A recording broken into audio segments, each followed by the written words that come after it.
Good morning students. कैसे हो बच्चों? मैं हूँ रेणु चौधरी। जैसा कि आप जानते हो मैं क्लास 12th को मैक्रो इकोनॉमिक्स पढ़ा रही हूँ, है ना। और हमने कौन सा चैप्टर शुरू कर रखा है? Chapter second. ठीक है, और चैप्टर का नाम क्या है? Some basic concept of macroeconomics. मतलब मैक्रो इकोनॉमिक्स के बेसिक कॉन्सेप्ट्स कौन कौन से हैं जिनको स्टडी करना हमारे लिए बहुत जरूरी है। ठीक है, तो आज का जो हमारा टॉपिक है बेटे वो बहुत इंपॉर्टेंट टॉपिक है। ठीक है, जिसको समझना हमारे लिए बहुत जरूरी है। तो आज का हमारा टॉपिक क्या है? आज का हमारा टॉपिक है बेटे इंटरसेक्टरल फ्लो। क्या टॉपिक है? इंटरसेक्टरल फ्लो। हम इसको अच्छे से एक्सप्लेन करेंगे कि इंटरसेक्टरल क्या होता है, फ्लोज क्या होता है और इंटरसेक्टरल फ्लोज क्या होता है। ठीक है, बहुत अच्छे से क्लियर करेंगे। तो लेकिन अगर अभी तक आपने मेरे चैनल को सब्सक्राइब नहीं किया तो बच्चा प्लीज सब्सक्राइब कर लीजिए।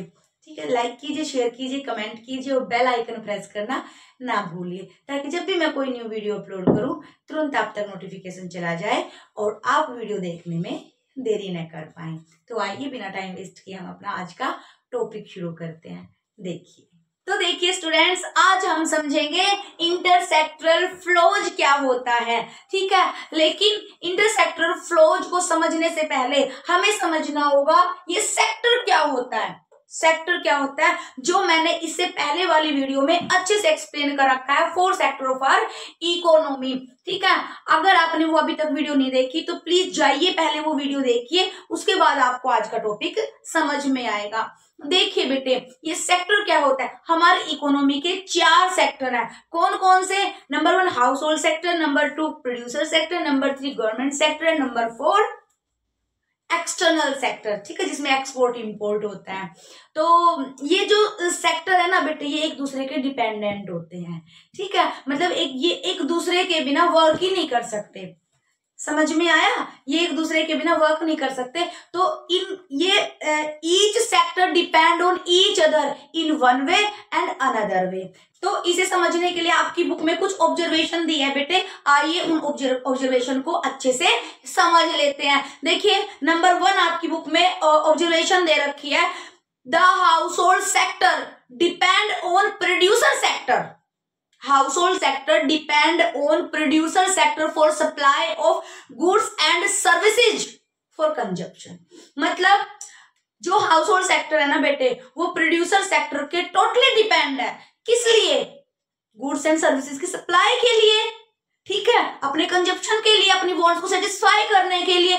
क्योंकि जब तक प्रोड्यूसर सेक्टर गुड्स और सर्विसेज को सप्लाई नहीं करेगा, एक कंज्यूमर अपनी वांट्स को कैसे सेटिस्फाई करेगा? नहीं कर सकता ना। अब आप मुझे देख लीजिए, ठीक है, अपने आप को देखिए। हमें अपने नीड्स को सेटिस्फाई करने के लिए बहुत सारी गुड्स एंड सर्विसेज की नीड होती है। ठीक है, और उसके लिए हम टोटली किसके डिपेंड है? प्रोड्यूसर सेक्टर के डिपेंड है। ठीक है, समझ में आई है ऑब्जर्वेशन आपको? अब आगे देखिए, जो प्रोड्यूसर सेक्टर है, अब बात आती है प्रोड्यूसर सेक्टर की। Producer sector depend on house hold sector. अब प्रोड्यूसर सेक्टर भी हाउस होल्ड सेक्टर के डिपेंड है। How? For the supply of factor of production. Factor of production की सप्लाई के लिए हाउस होल्ड कैसे डिपेंड था?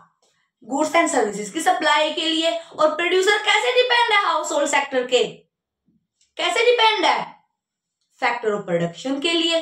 अब फैक्टर ऑफ प्रोडक्शन क्या होते हैं? जैसे आपका लैंड, लेबर, कैपिटल, एंटरप्रेन्योर, ये फैक्टर ऑफ प्रोडक्शन है। मतलब इनसे एक प्रोड्यूसर प्रोडक्शन करता है। ठीक है, वो इन्हें हायर करता है किससे? हाउस होल्ड सेक्टर से। ठीक है, तो producer sector depend on house hold sector and house hold sector depend on producer sector. समझ में आया? If you have any kind of doubt, please comment me. Okay? Next देखिए, the government sector also depend on household sector and producer sector। अब जो third sector आया, government sector, totally depend करता है बच्चा किसके ऊपर? House hold sector and producer sector के ऊपर। हाउ? कैसे? Tax and non tax revenue. Government को टैक्स कहां से मिलेगा? प्रोड्यूसर सेक्टर से मिलेगा या फिर हाउस होल्ड सेक्टर से मिलेगा। ठीक है। हम हाउस होल्ड सेक्टर भी और प्रोड्यूसर सेक्टर भी दोनों ही बेटे गवर्नमेंट को टैक्स पे करते हैं, तो गवर्नमेंट टोटली डिपेंड करता है हाउस होल्ड सेक्टर पे और प्रोड्यूसर सेक्टर पे। समझ में आया यहाँ तक? आगे देखिए, producer sector and house hold sector also depend on government sector. How? मतलब जो प्रोड्यूसर सेक्टर है और जो हाउस होल्ड सेक्टर है वो भी टोटली डिपेंड करता है गवर्नमेंट सेक्टर पे। किस लिए? For administrative services. हमें एडमिनिस्ट्रेटिव सर्विसेज कौन देगा?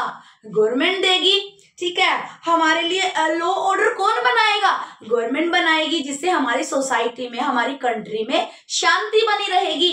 ठीक है। या फिर डिफेंस के लिए आज अगर हम चैन की नींद अपने घरों में सोते हैं, इसलिए क्योंकि बॉर्डर पे हमारे सोल्जर्स हमारे लिए रात भर जागते हैं।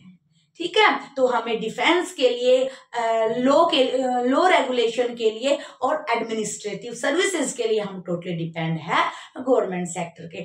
तो मैंने आपको बताया बेटे, ये जो सेक्टर होते हैं ये एक दूसरे के डिपेंड होते हैं, they can't work without each other. एक दूसरे के बिना बेटे ये अच्छे से काम नहीं कर सकते। ठीक है। समझ में आया आपको? फ्लो क्या होता है? जैसे ये सेक्टर मैंने आपको बताए, एक सेक्टर से दूसरे सेक्टर में जो गुड्स एंड सर्विसेज का आना जाना होता है वही बेटे आपका फ्लो होता है। ठीक है। लेकिन अब ये फ्लो जो होते हैं ये दो तरह के होते हैं, जो हम नेक्स्ट वीडियो में डिस्कस करेंगे। वो क्या होते हैं? Real flow and money flow. ठीक है। अगर आपका एक सेक्टर से दूसरे सेक्टर में गुड्स एंड सर्विसेज का फ्लो हो, किसका फ्लो हो? गुड्स एंड सर्विसेज का अगर फ्लो हो एक सेक्टर से दूसरे सेक्टर में, इसको तो बेटे हम बोलेंगे रियल फ्लो। लेकिन अगर फ्लो हो मनी का एक सेक्टर से दूसरे सेक्टर में, इसको बच्चा हम बोलेंगे मनी फ्लो। क्या समझे? बताना मुझे। अगर फ्लो हो गुड्स एंड सर्विसेज का एक सेक्टर से दूसरे सेक्टर में, इसको हम बोलेंगे रियल फ्लो।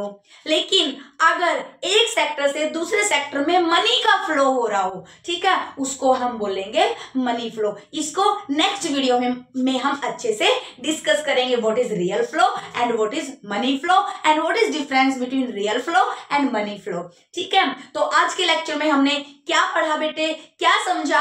आज के लेक्चर में हमने समझा इंटरसेक्टरल फ्लो, मतलब जो इकोनॉमी के सेक्टर हैं, house hold sector, producer sector and government sector में जो आपस में जो फ्लो होता है, ठीक है, गुड्स एंड सर्विसेज का, मनी का, ठीक है, उसे ही आज हमने अच्छे से स्टडी किया।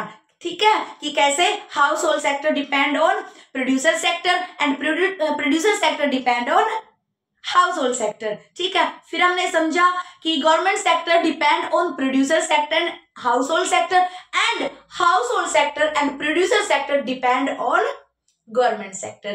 ठीक है। इंटरसेक्टर फ्लो को हमने आज अच्छे से समझा। लेकिन बेटे अगर अब भी आपका किसी भी तरह का कोई डाउट है तो प्लीज मुझे कमेंट में बताया करो, मैं आपके हर डाउट को सोल्व करने की पूरी कोशिश करूंगी। ठीक है। तो मेरे साथ बने रहिए और प्लीज मेरे चैनल को सब्सक्राइब कर लीजिए। Thank you so much for watching my video.